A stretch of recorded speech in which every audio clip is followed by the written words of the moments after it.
midnight each day. On Valentine's night. Time as you know it freezes. 20 minutes past 10. Keep up, Doctor. Thinks we're going to smother her in her sleep. I'm a grave digger, Doctor. I was at home. David is my husband. All on my lonesome. Stabbed him with a steak knife. Nothing changes. I'm a qualified angel of death. When I'm dancing, You get this day over and over. Hilda, I black out. I don't think she's got long. And Laurie just... Naked on the beach. Hannah. Is that it for today?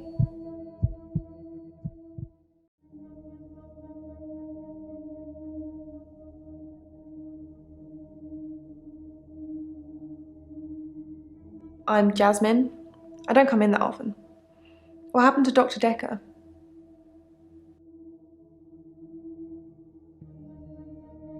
Oh.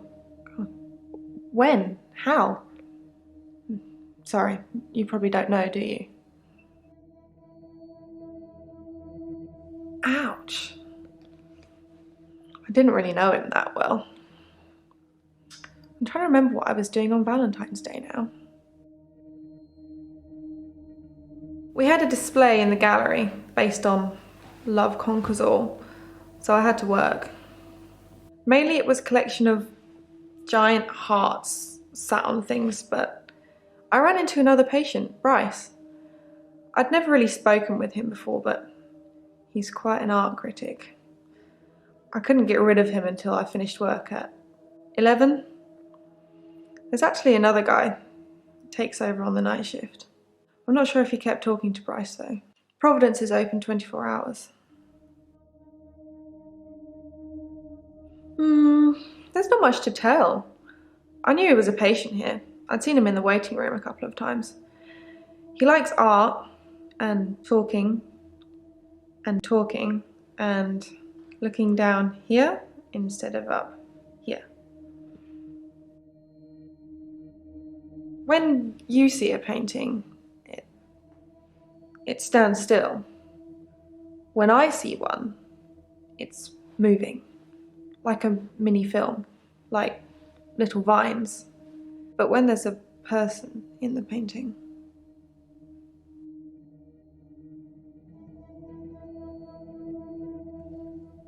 they watch me, normally disapprovingly.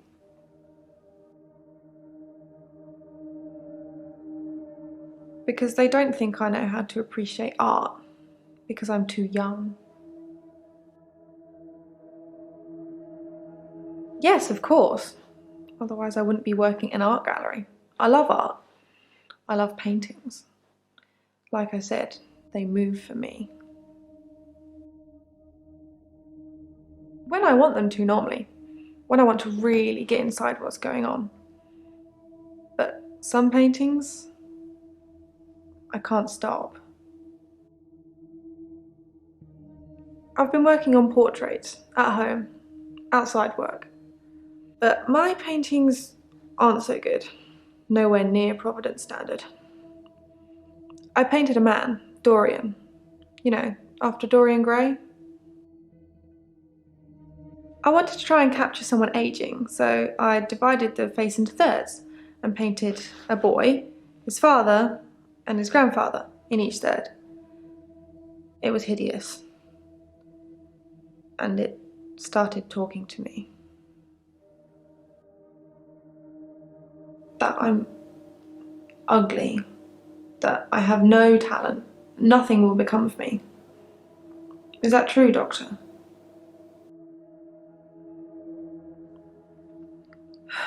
I hear it so many times with that wretched painting. It's in my head. But thank you. He was shy, and then less so. When I told him about my problem, he told me to set fire to it. Yeah, he could have been more specific. I tried to set fire to Providence. At that time, I thought the only way to fix my problem was to set fire to the entire art gallery. Several paintings didn't make it. Luckily, my boss didn't press charges. The police did arrest me, though. My boss, Petra, she's just lovely like that. Providence has gone through some tough times, and I've only been there a year. She invested her life savings, and it's still not making any money. Such a sweet lady. You'd do anything for her.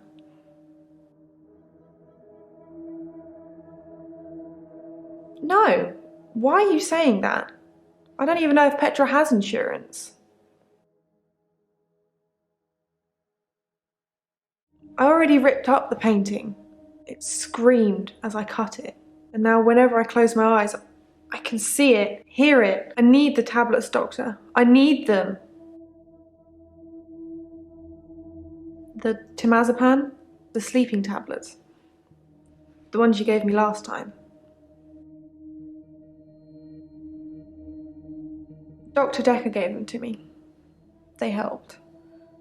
I know it's in my head. I know paintings can't talk. What's wrong with me, Doctor? Why do I do this?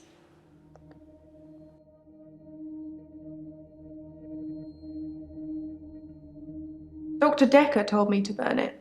It was nothing to do with Petra. Thank you, Doctor. I'll think about that. And the prescription, please?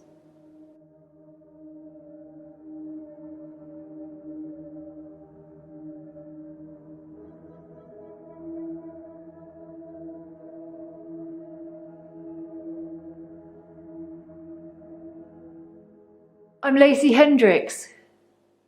So you don't know about me then?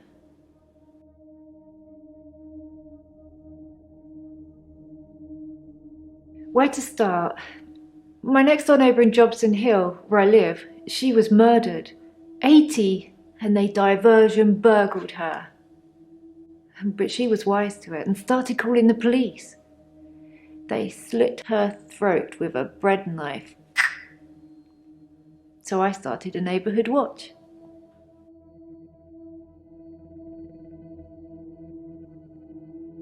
It was me and Agnes. Everyone else thought we were overreacting. If they want their throats cut, that's up to them, living in their bubbles. But Agnes... Poor Agnes. I was at Henley Church. They had a service that ran right up till midnight. For us less fortunates without a love in their life. Well, now. Do you have someone, Doctor? Do you have a love in your life?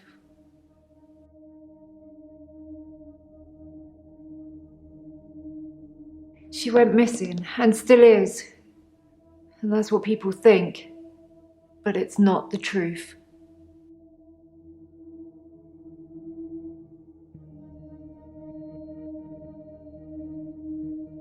Garden club.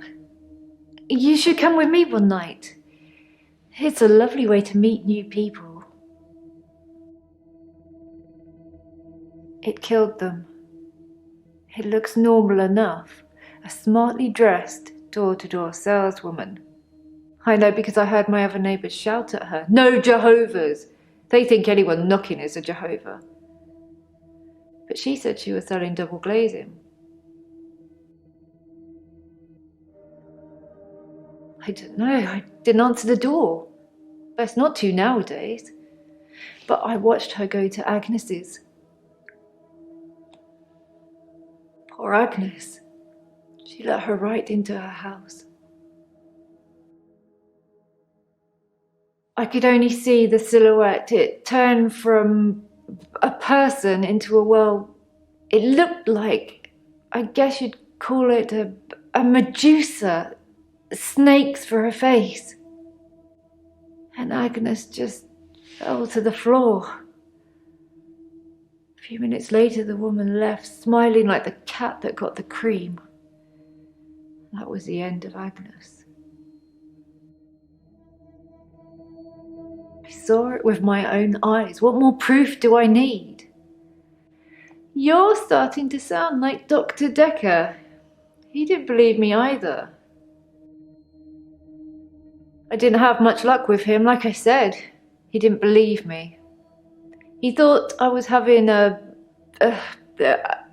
hallucination caused by the stress of my neighbour being so brutally murdered. Where is Agnes, though? I haven't found her, have they? Have they?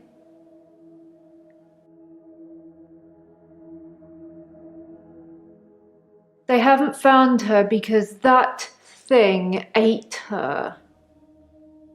Or made her disappear or something. Her useless husband managed to survive unscathed, though. Don't know much about him, other than the fact that he looks at me like I'm 6 foot under every time we meet. He doesn't seem too bothered she's gone missing either. He did at first, when the police were crawling around. But now they've gone, that stopped.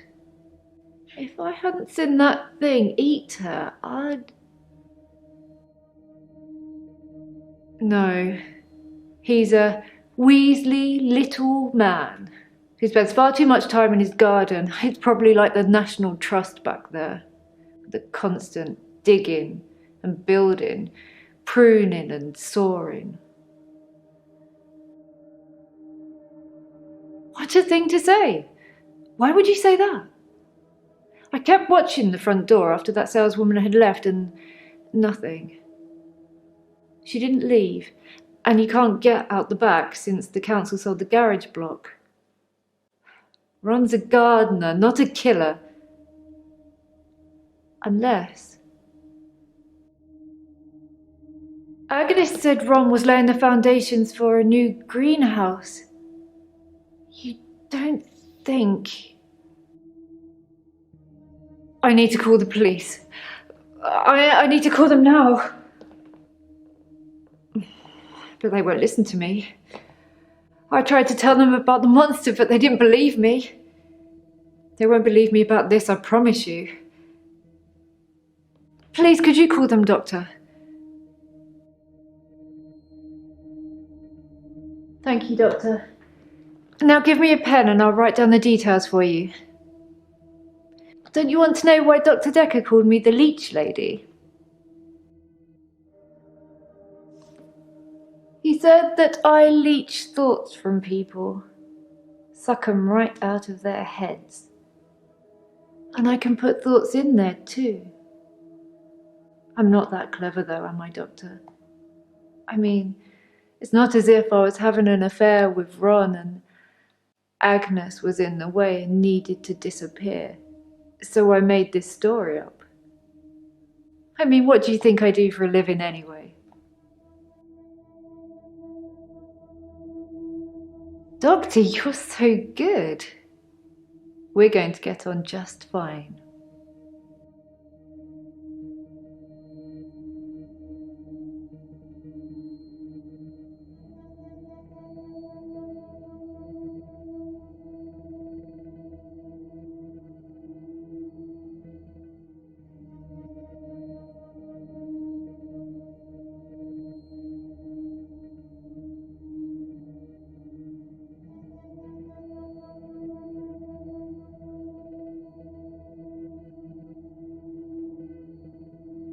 She stopped breathing. I don't know. I was 6. Something to do with her lungs.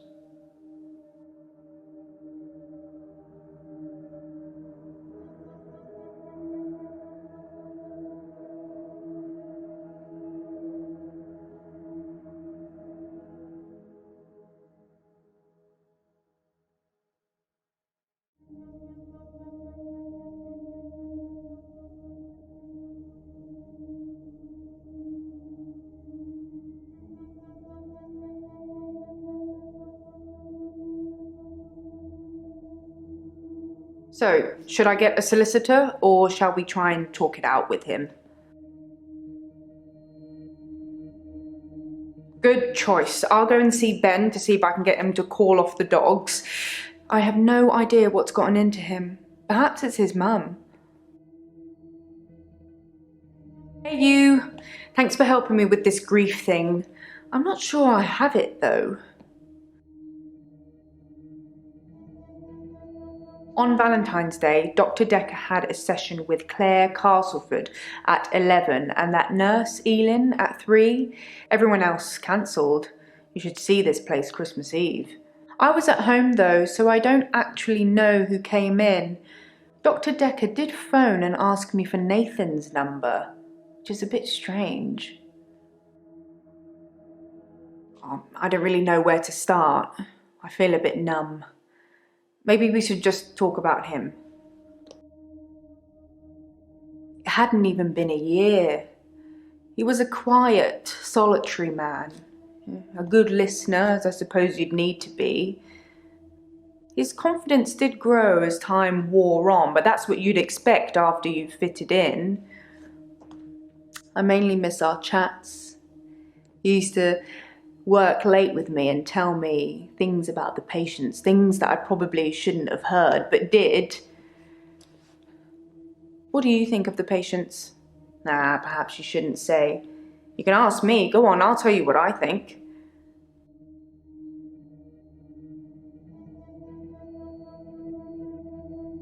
We'd work late together on all sorts of things. He was preoccupied with finding patterns in patients, trying to find some kind of order. Mainly he was searching for a common experience the patients might have had. That's what led them to his office. He'd study everything, even the referral letters. Yes, letters, parking tickets, holiday destinations. I find those referral letters, he was sure there was a pattern in them. Mariana is a special girl. There's something about her that just makes you want to follow her. Maybe that's what a trendsetter looks like. I think Bryce has a lot of misdirected anger. I don't think I like him that much. Sometimes when things overrun, he's outside waiting for you and he stares at me as if he's undressing me with his eyes. He's not the first person that's done that, but still, it feels worse coming from him. Claire seems to be shaken by something. I offer her drinks every time she comes in, but she always refuses them. It's as if she just wants to come in, get her session over with, and then run off to do something else. It's a bit rude, isn't it? Elin seems like a lovely person. I'm not really sure why she's here.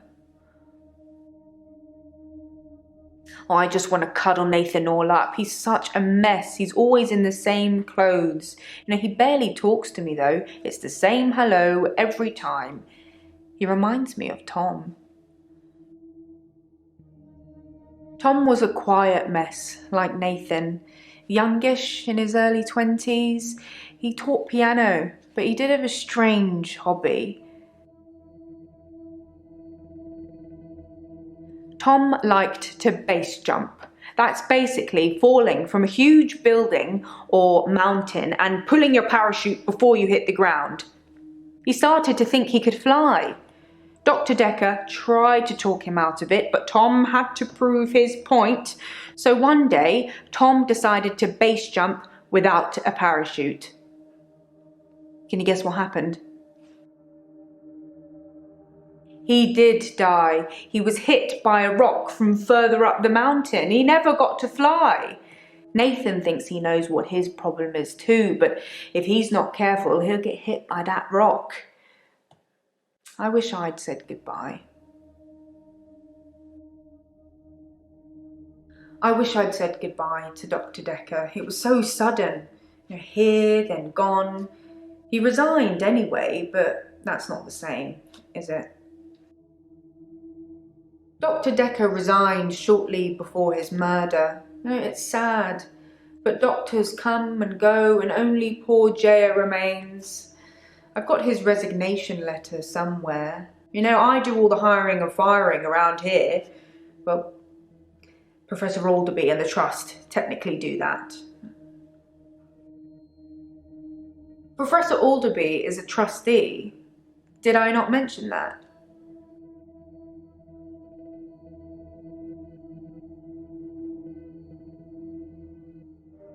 She was cuddling him like he was 6. He's 25. Most of the patients are suspects, according to the police. Almost all the patients are referred, and some of them are privates, but Dr. Dekker didn't introduce any of them. So you watched the tapes. Gold star for you. It smashed.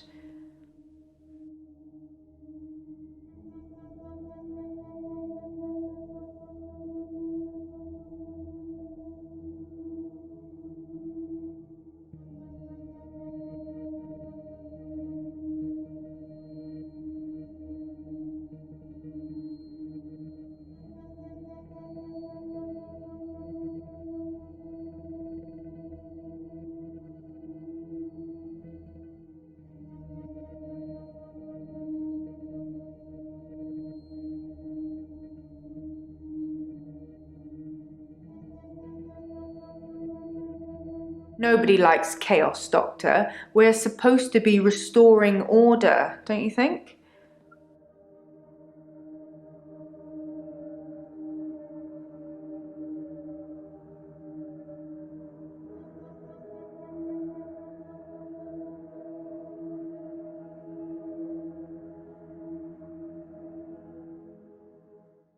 David hunts, I can change my skin. then skins. Dr. Dekker dated his patients. I had a hot date We went out for drinks. I took photos of Jessica. Dr. Dekker did on phone Valentine's Day. and ask me for Nathan's number. There was a girl there. Am I wrong to keep the locket? I'm allowed to talk to her, aren't He I? was preoccupied with finding Photographs, patterns. rocking chair. I haven't been back to the beach since, I had a bit of a shaky loop incident. where I find something I set fire beautiful in the sea. to Hannah's clothes in the garden. I dug the grave. I wish I'd said goodbye. Dr. Dekker cursed me. It didn't weigh enough to have a body in it.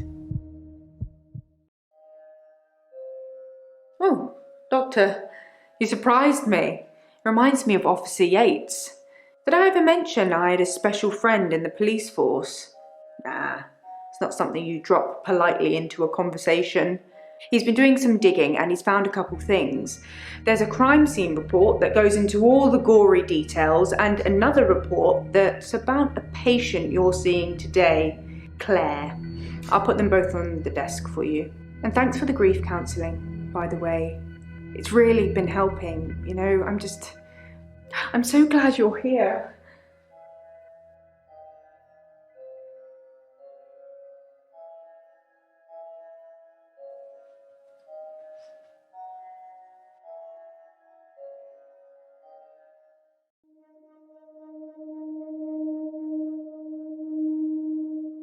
I've been to the lake house regularly, keeping an eye on David. I saw the girl again, the one I told you about. She was playing outside. It makes for interesting reading, doesn't it? I can tell you're dying to ask me about it. Fire away. That's what it says. I can see you're confused. The police say that David is dead, fatally wounded when I stabbed him.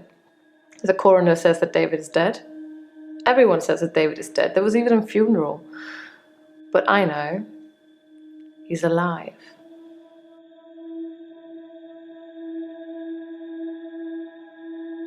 David wanted to have a talk about our relationship.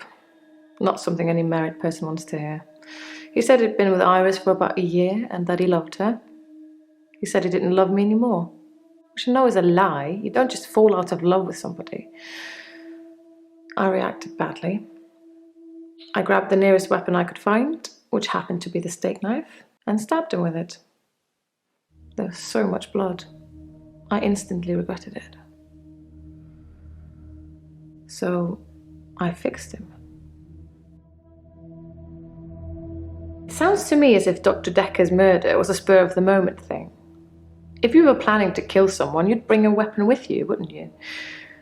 I imagine that the paper spike made a very good weapon, though. It could look quite menacing, glinting in the moonlight. So quick to jump to conclusion, Doctor. Obviously, I meant sunlight. It was about a week later. I brought David back to life. Not with voodoo, not with virginal sacrifice. I just willed it to happen, and it did.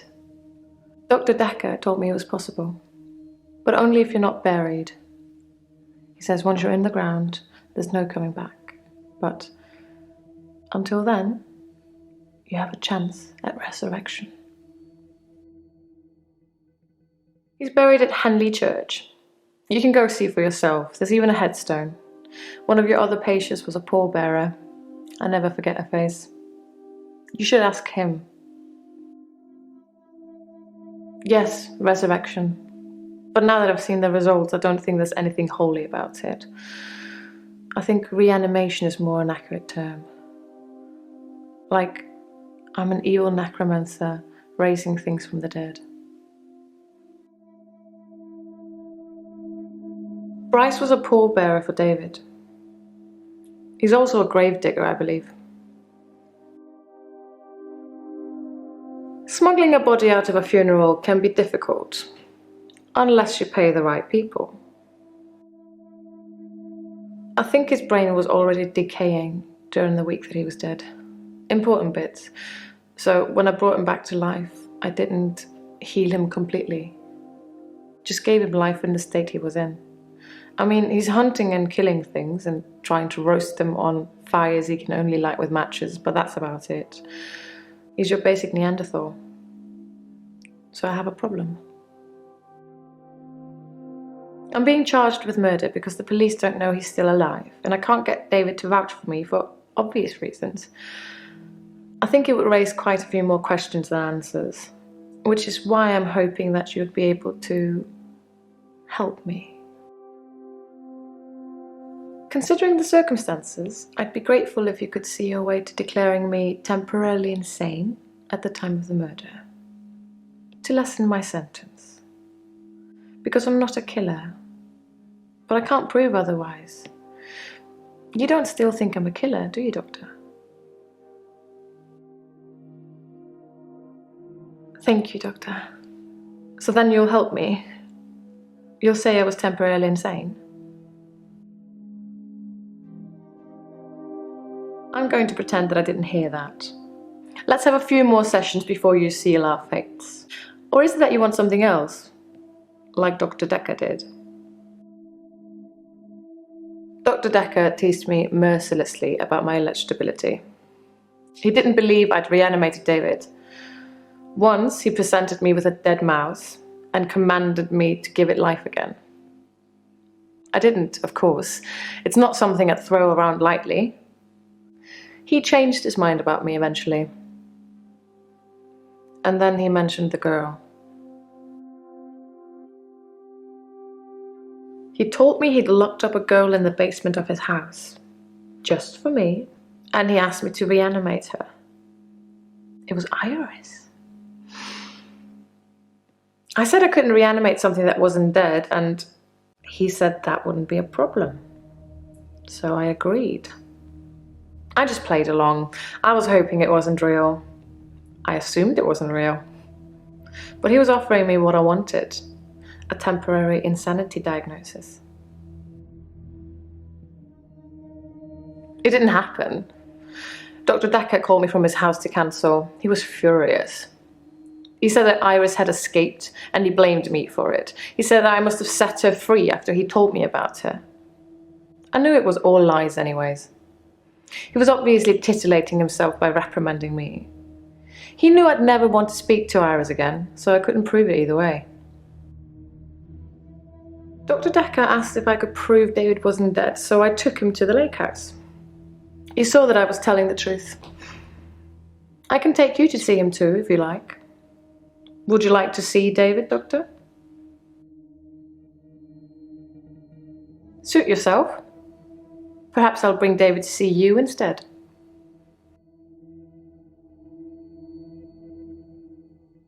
I didn't speak to her this time. Something about her made me feel uneasy. I just watched her from the bedroom window. She'd caught a fish. She was holding it in her hands. I wasn't close enough to see, but for all intents and purposes, it looked as if the fish bit her. 1, 2, 3, 4, 5.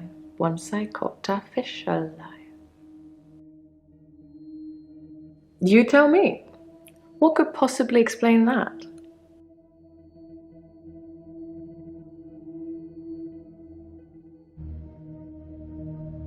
I assure you, David is not a ghost. I've touched him. Since I brought him back, I felt that there was something different about him, something not quite right. I think it's his brain. But how ludicrous that you can bring someone back in the first place. It's like that book, Pet Cemetery. Funnily enough, he does smell of earth, but that's because he spends most of his time out hunting. If David doesn't exist, then that means that I really did kill him. He really is buried, and I really should be going to prison for a very long time. That just doesn't seem right to me. It's more probable that I reanimated him under Dr. Dekker's guidance. How astute, Doctor.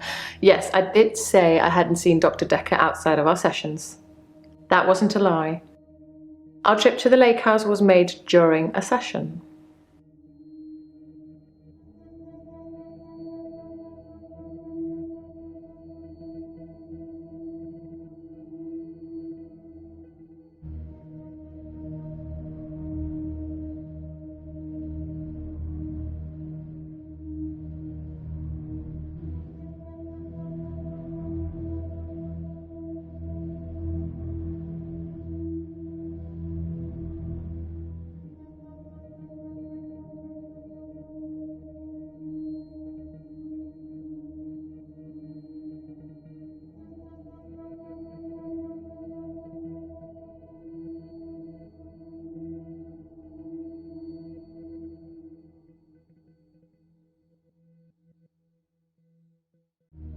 The steak knife was the closest, sharpest weapon I could lay my hands on. I didn't really have much time to think about it.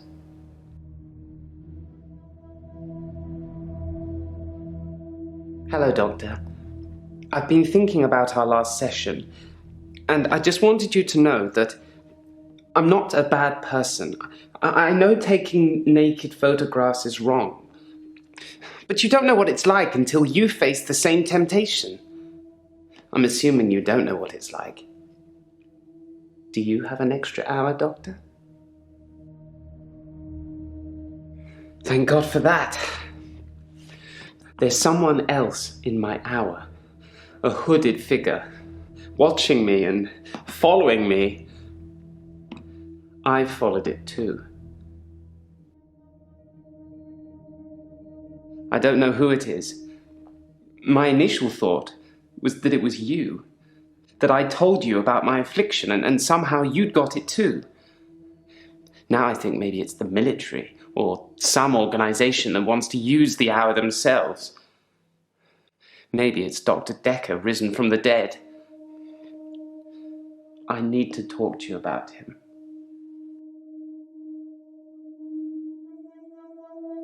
I spied on Dr. Dekker not long before he was murdered. I'm not sure I should tell you what I saw in his basement.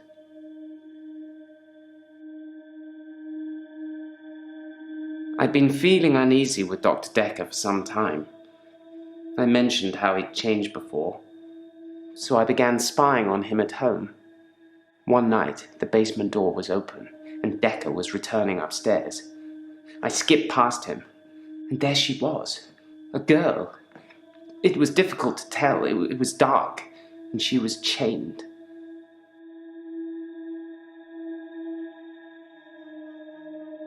I removed the chains, dressed her, and sat her in the police station. There's no evidence, though. No evidence of what he'd done. But she was free. I saved her. I'm not evil. I destroyed evil.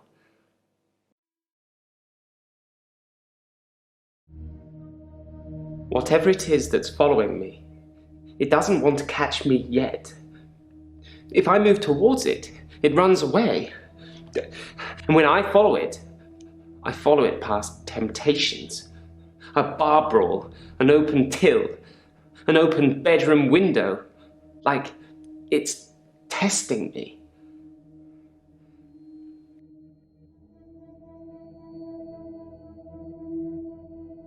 I looked in.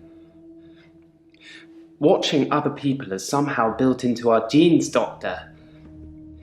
There was an old woman in bed. I went inside. Her bed covers were smoking. I think she'd fallen asleep holding a cigarette. I took the covers and put them in the bath. She'd have died otherwise. And no, I didn't take any pictures. Dr. Dekker frequently used that paper spike on his desk as an example. I'm sure he did it with the other patients too. He'd make me look at it, touch the point to see how sharp it was. He'd tell me that because I think it's sharp, it will hurt me. But if I thought it was nothing, it could pass right through my hand.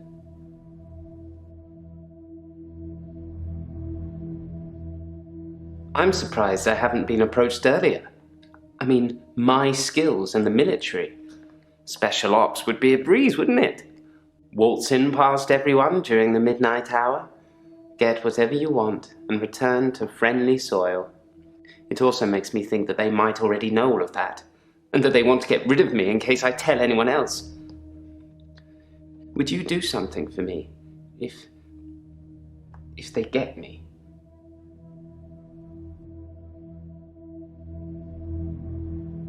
Would you tell Jessica I love her? She didn't really know me that well, but I did love her.